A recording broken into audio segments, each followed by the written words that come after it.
నన్నెంతగానో ప్రభావితం చేసిన ప్రఖ్యాత ప్రవచనకర్త శ్రీ గరికపాటి నరసింహారావు గారికి పాదాభివందనాలతో ఈ పదబంధ కవిత. అజేయంగా నిలవడానికి అమ్మ ఆశీస్సులతో గడప దాటితే చాలంటూ అమ్మ ప్రేమలోని స్వచ్ఛతని ఆకాశమంత ఎత్తులో చూపిస్తుంటారు.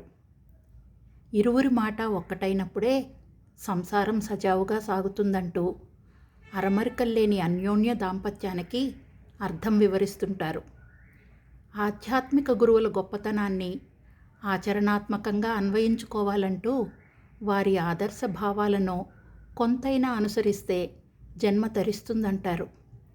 ఎలాంటి పాపాలైనా జగన్మాత పాదాలపై పడి వేడుకుంటే పరిహారం అవుతాయంటూ పునీతులమయ్యేందుకు అద్భుతమైన మోక్ష మార్గాలను సూచిస్తుంటారు.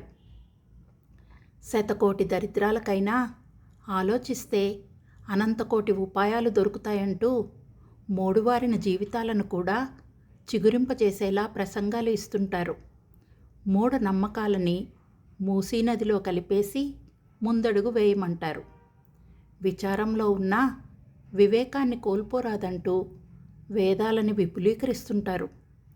తెలిసింది అణువంతైతే తెలియాల్సింది అంబుది అంత అంటూ ఒదిగే ఉండాలంటారు. సలహాలు ఉచితంగా ఇచ్చేస్తూ సమస్తం తెలుసన్న ఊహలు వద్దంటూ చురకలు వేస్తుంటారు. తారాపథంలోకి వెళ్ళి వచ్చినంతలో సృష్టి ఆద్యంతాలు కనుగొన్నట్టు కాదంటారు.